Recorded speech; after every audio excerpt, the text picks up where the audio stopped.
اس وقت کیوں نہیں کہہ رہے کہ بھئی آپ کا اور میرا اختلاف ہے، لہٰذا اس اختلاف کی وجہ سے میں آپ کو پانی بھی نہیں پلاؤں گا، پوچھوں گا بھی خبردار میرے گھر میں پناہ نہیں۔ یہ صرف سمجھانے کے لیے عرض کر رہا ہوں، اختلاف کو، علمی اختلاف کی حد تک رکھیں، نفرت کے بیج نہ بولیں، مقصد یہ ہے۔ تو اس لیے آپ حضرات اس آج اس بات کو برا نہ مانیں، ممکن ہے کسی کا ذہن قبول نہیں کرتا، نہ کرے، اس کا اپنا ذہن ہے، سوچ ہے، آج اس کی اپنی سوچ ہے جو آپ کے سامنے رکھ دی، قبول کرنا ہے کر لیں، نہیں کرنا تو چھوڑ، کوئی مسلط نہیں کر رہے اپنی سوچ آپ کے اوپر۔ بس بتانے کا مقصد یہ ہے کہ ایک دوسرے سے محبت تو کریں نا۔ کیا بڑے بھائی چھوٹے بھائی میں اختلاف نہیں ہوتا؟ کہ اس کا مطلب ہے بھائی بھائی ختم ہو گیا، رشتہ ختم ہو گیا؟ رشتہ رہتا ہے، ادب کا مقام رہتا ہے۔ اگر آپ اپنے بڑوں کی تعلیمات پڑھیں اور اللہ کے محبوب کی سیرت پڑھیں، آپ کو یہ چیز نظر آئے گی کہ وہ دوسروں کا ادب کیا کرتے تھے۔ کیا امام ابو حنیفہ رحمۃ اللہ علیہ اور امام مالک ان کے درمیان اختلاف نہیں؟ کتنا شدید قسم کا اختلاف ملے گا۔ امام شافعی رحمۃ اللہ علیہ اور امام ابو حنیفہ کے نزدیک تو اتنا شدید اختلاف ہے کہ جن چیزوں کو امام ابو حنیفہ حرام کہتے ہیں امام شافعی حلال کہتے ہیں۔ امام ابو حنیفہ تو صرف مچھلی کو حلال کہتے ہیں، امام شافعی کو نہ جانے سمندر کی کن کن چیزوں کو حلال کہتے ہیں۔ حلال اور حرام تک کا اختلاف ہے، لیکن کیا مطلب ہے ہم ادب چھوڑ دیتے ہیں؟ ان حضرات کا آپس میں ادب دیکھیں نا۔ امام مالک رحمۃ اللہ علیہ کو ملنے کے لیے جب امام ابو حنیفہ جاتے تھے اپنی مسند چھوڑ دیا کرتے تھے کہ آپ یہاں تشریف فرما، حالانکہ اتنا شدید اختلاف ہے۔ امام شافعی رحمۃ اللہ علیہ امام ابو حنیفہ رحمۃ اللہ علیہ کے مزار پر تشریف لائے، قبر پر، تو آپ نے وہاں پر وتر پڑھے تو 3 رکعت والے پڑھے، ایک ہی سلام کے ساتھ پڑھے۔ کسی نے کہا حضرت آپ تو ایک سلام کے ساتھ نہیں پڑھتے، فرمایا صاحب مزار سے شرم آتی ہے۔ اتنا شدید اختلاف ہے، مجتہد ہیں لیکن پھر بھی کتنا لحاظ کیا انہوں نے امام ابو حنیفہ رحمۃ اللہ علیہ۔ بتانے کا مقصد یہ ہے کہ بہت نفرتیں ہیں جس کی وجہ سے ہمارا معاشرہ بہت تنزلی کا شکار ہو چکا ہے۔ سیرت اگر آپ پڑھیں نا تو سیرت میں آپ کو یہ چیزیں نہیں ملیں گی۔ اس لیے وَكُونُوا عِبَادَ اللَّهِ إِخْوَانًا، اللہ کے بندوں آپس میں بھائی بھائی بن کر زندگی گزاریں۔ بس اتنا سا مقصد ہے، باقی علمی اختلاف رکھیں، وہ ختم نہیں ہونا، نہ ختم ہو سکتا ہے، وہ قیامت تک رہے گا علمی اختلاف۔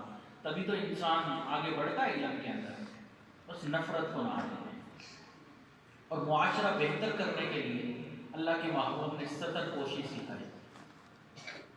جب انسان ایک معاشرے میں رہتا ہے نا، ایک دوسرے کے عیبوں کا پتہ چلتا ہے، ایک دوسرے کے گناہوں کا پتہ چلتا ہے، ایک دوسرے کے چھپے ہوئے معاملات کا پتہ چلتا ہے۔ اللہ کے محبوب نے فرمایا ان کو چھپا دو، فرمایا من ستر مسلما ستر اللہ یوم القیامہ، جو اپنے مومن بھائی کی عیب کو چھپائے گا اللہ قیامت والے دن اس کے عیبوں کو چھپائیں گے۔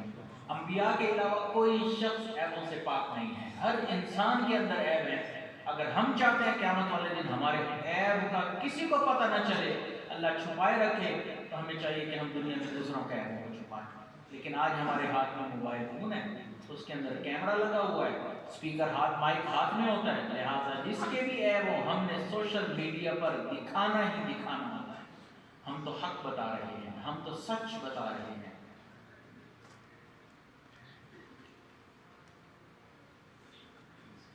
اشفاق احمد صاحب ایک بڑے رائٹر گزرے ہیں، وہ کہتے ہیں ایک مرتبہ میں بیٹھا تھا تو میری والدہ نے میرے سے پوچھا کہ بیٹا کیا کرنے کا ارادہ ہے؟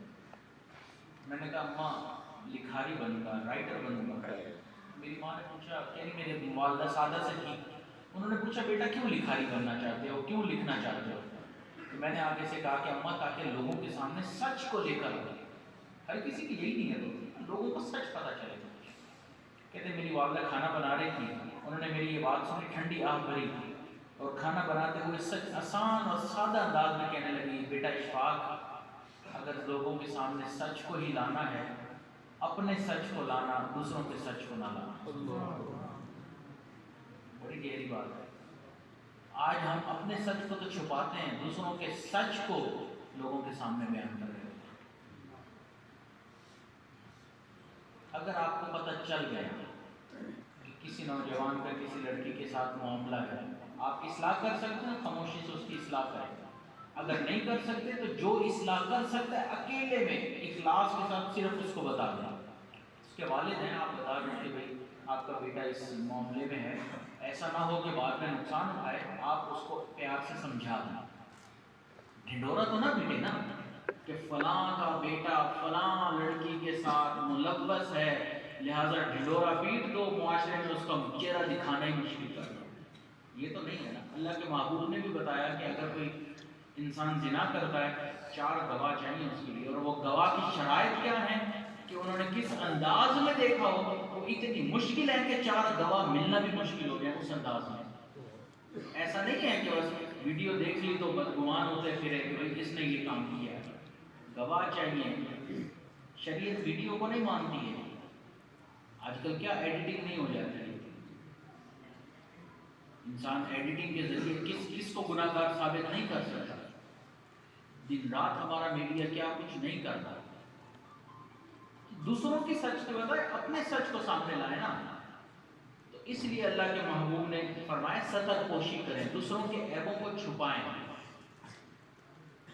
اور ایک بہتر معاشرے کے اللہ کے محبوب نے فرمایا برائی کو جڑ سے ختم کریں. فرمایا 3 اصول ہیں. برائی دیکھو، ہاتھ سے روک سکتے ہو ہاتھ سے روکو، نہیں روک سکتے تو زبان سے روک سکتے ہو زبان سے روکو، اگر اس کی بھی طاقت نہیں ہے تو اپنے دل میں برا جانو. 3 کام بتائے برائی کو ختم کرنے کے. اب اگر آپ ہاتھ سے نہیں روک سکتے، زبان سے اسے کہتے ہیں، زبان سے بھی نہیں کر سکتے تو کم از کم دل میں جانے. تو یہ برائی جب ختم ہوگی تو معاشرہ بہتر ہوگا. اور چوتھا ایک اور بتایا کہ خدمت خلق، کہ جب معاشرے میں رہتے ہیں تو ایک دوسرے کی خدمت کرنے کی ضرورت پڑتی ہے، تو اس کے لیے خدمت خلق ضروری ہے. آگے بڑھ چڑھ کر حصہ نے فرمایا تخلقوا باخلاق اللہ. نبی علیہ السلام نے فرمایا واللہ فی عون العبد ما کان العبد فی عون اخیہ. اللہ بندوں کی اس وقت تک مدد میں رہتا ہے جب تک وہ اپنے بھائی کی کاموں میں رہتا ہے. کتنا خوبصورت کانسیپٹ دیا. جب ہم دوسرے کی مدد کر رہے ہوتے ہیں اللہ ہمارے ساتھ ہوتے ہیں، اللہ کی مدد ہمارے ساتھ ہوتی ہے. تو اب چونکہ وقت بھی کم ہے تو اس کے اب تفصیلات کی بجائے بس 2-3 پوائنٹ رہ گئے وہ عرض کرتا ہوں. اور ایک فرمایا بہتر معاشرے کے لیے کہ کلکم راع وکلکم مسئول عن رعیتہ. تم میں سے ہر ایک شخص نگہبان ہے اور ہر اس شخص سے اس کے بارے میں پوچھا جائے گا رعایا کے بارے میں، کہ بھائی تم نے اپنی رعایا کا کیسا خیال رکھا. گھر کا سربراہ ہے، اس سے پوچھا جائے گا کہ گھر میں کیا معاملہ کیا، اپنی اولاد کو نیکی سکھائی یا نہیں سکھائی، اپنے گھر والوں کو سکھائی یا نہیں سکھائی. اسی طرح اگر کوئی امام صاحب ہیں تو اپنے مقتدیوں کو کتنا دین کا علم سکھایا. تو محاسبہ آگے لوگوں کو نگہبان ہیں، آپ بڑے ہیں تو آپ نے معاشرے میں کیا بہتر کردار ادا کیا. اور ایک فرمایا کہ اخلاق حمیدہ جو سب سے زیادہ اہم چیزوں میں سے ایک ہے کہ جب آپ لوگوں میں رہتے ہیں تو اچھے اخلاق سے پیش آئیں. فرمایا تخلقوا باخلاق اللہ، تم اللہ کے اخلاق اپناؤ. نبی علیہ السلام نے فرمایا کہ قیامت والے دن مومن کے نامہ اعمال میں سب سے زیادہ وزنی عمل اس کے اچھے اخلاق ہوں گے. آج ہمارے اندر اچھے اخلاق کی شدید ترین کمی ہے. تو اس اخلاق کو ہم بہتر کریں گے تو ہمارا معاشرہ بہتر ہوتا چلا جائے گا.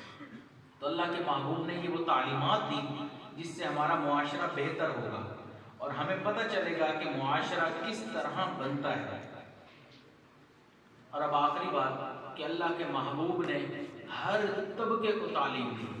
ایسا نہیں تھا جیسے آج یونیورسٹیز میں ہوتا ہے نا کہ وہ بہتر سے بہتر دماغ کو لیتے ہیں اور پھر اس کو تعلیم دیتے ہیں اور پھر کہتے ہیں کہ ہماری یہ پروڈکٹ ہے، فلاں سائنسدان ہماری یونیورسٹی سے پڑھ کے نکلا، فلاں بچہ ہمارا پڑھا ہوا ہے تو دنیا میں اس نے نام روشن کر دیا. اللہ کے محبوب کے پاس ہر طرح کے ذہن کا انسان تھا، ہر طرح کے طبقے کا انسان تھا، ہر طرح کے رنگ کا انسان تھا، لیکن اللہ کے محبوب نے سب کو ایک ہی طرح کی تعلیمات دی